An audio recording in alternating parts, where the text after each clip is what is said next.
Okay, so we're going to do a little mini lesson today on how to make little copper squigglies and swirly donuts and doofy little things to hang off of charm bracelets. Real simple stuff. Wire working 101 and a half, I don't know. I didn't take a class, I just fiddled around and I came up with something I liked, and I'm going to share it with you. And you're probably looking at this big contraption I'm wearing here. This is my geisha lady necklace that I have been blogging about. It was in the newsletter, number 11 newsletter that went out actually tonight, just prior to our doing this.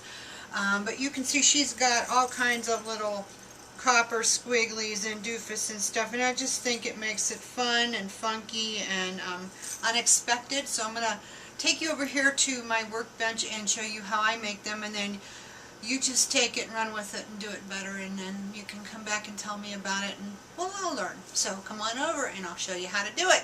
So you can see I've been busy here. Here's my little squiggly things like I have on my geisha lady necklace. But I've got these little donut things too. Here's one. This is all pure copper wire, 18 gauge. Now you wire workers may beg to differ and have something else that you like, but I kind of like it, so there, I'm using it. I go with what I like, I don't care. You do what you want, but this is what I did. This one was just like this basically, and I threw it under the torch. And it turned like that, okay? And you Ren wax it a little bit, Renaissance wax, and it'll stay like that and you're done. So if you want that blackened look, that's one way to get it. I'm doing another video in a few minutes, and when we're done with this, it's going to show you more about that. But what I'm going to show you is how I made this stuff. And look, you could see here that I had actually made chain. I have this little beadsmith thing for making jump rings, and I just started wrapping around it and came up with these cool links. But anyway, you can use a leafing pen or a Sharpie marker too. Anyway, squigglies and little donut thingies. Okay, let's say start with a piece of wire, eyeballing that, what's 3-4 inches, something like that. I don't know. Hold on a second, I'll tell you. Oh, I lied. It's 5 inches long. Boy, I have a really good sense of eyeballing. Now, one thing I found out with wire wrapping, you want really good flush cutters. The ones I have ain't quite making it, so I'll be buying some of those, and after I experiment, I will let you know. I was recommended Lindstrom cutters by Barbie St. John. They're 80 bucks, so that makes me give pause. But I do know that really good tools for wire working are kind of like, you know, you don't just aspire to it, you just do it. So I might bite the bullet and get some and let you know how it goes. See if I can find something that doesn't cost quite as much that'll do. But anyway, what I have here ain't it. But anyway, I cut this off. Now I have these little cheapy rosary pliers, Beadsmith. We carry them, I'll admit it. They work fine for most things. But anyway, for this you might want a little better. But this is what I do. Just get the very end and just start making a little curlicue. Curlicue. See if I can see, because this light's kind of bright. And you don't want to ding that up, because these will. So if you had nylon jaw ones, it'd be better. I have some nylon jaw here. And what I'm going to do is I'm going to catch this right inside the jaw. And I'm going to start turning it around and just pulling on it. Yeah, this was so easy before I got on camera. It was just nothing to it. Now I can't do it. Does that ever happen to you guys? You guys do video? Yeah, well, then you understand. Okay, I'm getting it. So just go around. And this one's going to be wonky because I'm doing it in front of you. That's how it goes. Oh, well. But you're going to get the idea. You just kind of gently coax it around and around and around and around. Okay? And I'm going to have to go the whole way around with it so that I can show you how to make the tail. So you're just going to have to bear with me. Anybody know any good jokes? Okay, we're getting there. It's not taking that long. But you see how I'm just coaxing it with the side about the middle of the pliers? And then when I get to the place, you know, I can kind of bend this with my fingers too. When I get to the place where I only have maybe this much left, then it's time to turn it. Okay? So I bend up on the neck a little bit and just turn. And like I say, I know you guys all have better ways to do this than me, but this is for people who've never done it before, okay? So let's give them that. Someday I'm going to take some classes on wire wrapping. You know, our biggest hits on our YouTube videos are wire wrapping.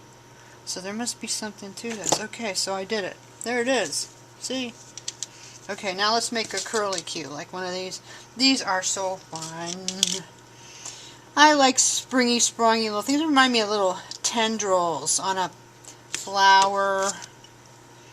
Right at the end again. The smaller I want the loop, the farther up to the tip I go. And I'll start. And now I'm just going to wrap it. And gently too, because I don't want to mark my wire up. Copper wire is pretty soft. You see how I'm going around on that? Can you see? Just going up the barrel. Now I have to get a couple of tight loops. Now I'm going to let it get wonky and just kind of pull up. You see I'm pulling up as I go so that it gets kind of springy sprongy. Okay, that's enough. See? Can you see what I did? Put it down there. Okay. Now this is a little bit, this is going to need filed a little bit here at the end, but anyway, you can do that later. That's not what I'm teaching you here, filing. You know how to file. You know how you file, you go all one way, right? You knew that. Okay, so I bent it up a little bit, okay? Here, let's bend up a little bit, see? Sometimes people complain they can't see what I'm doing, I go too fast. Sorry. Okay, now I'm going to get the end again. I'm going to start rolling it. This time, I'm going to try to roll it over on itself as even as I can without it getting wonky, okay? I don't want it to get wonky this time. And then I'll take my nylon jaws and kind of press that in. You could whack it with a hammer if you want it. Okay, now this isn't quite wonky enough for me, so I'm going to very gently pull it out. Okay, that's kind of a tight little one. I'm sure I've marked it up now because I pressed too hard. But anyway, you can see. Can you see that? Get up on that for them, Rob. I've made kind of a tendril, okay?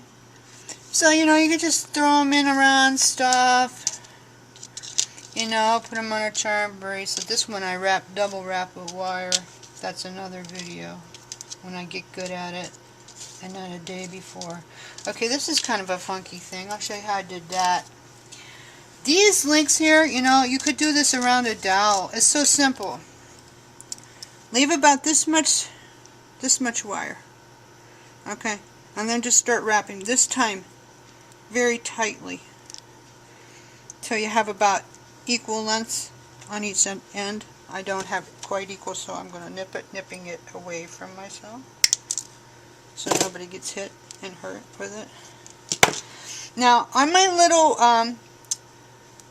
mandrel that I have for jump ring making, it's a lot tighter. You can see my wraps are a lot tighter than using that. So I probably want to find a smaller dowel, but just for the sake of having a look, we're just going to leave it like this. Okay, now I'm going to start curling it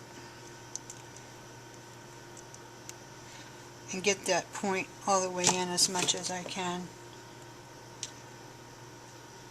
And I might have to do a little filing.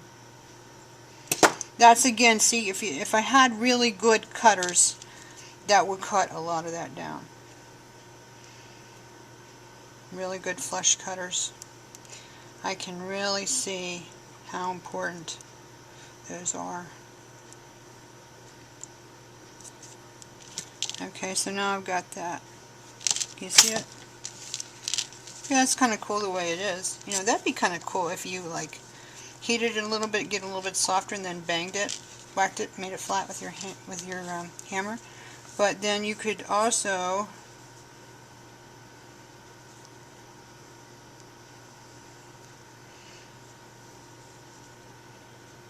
pull it out with your fingers, see? And I've made a very free-form kind of loop thing. Now, this would have been cool, like, if I hadn't looped the one end, pulled it out first, and then put a few beads down on that or something to make earrings.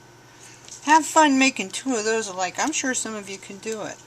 I may challenge myself. Actually, this might make a really funky, cool pair of asymmetric earrings. Pull this out a little bit, make it a little bit longer. This one a little shorter. Oh yeah, yeah baby.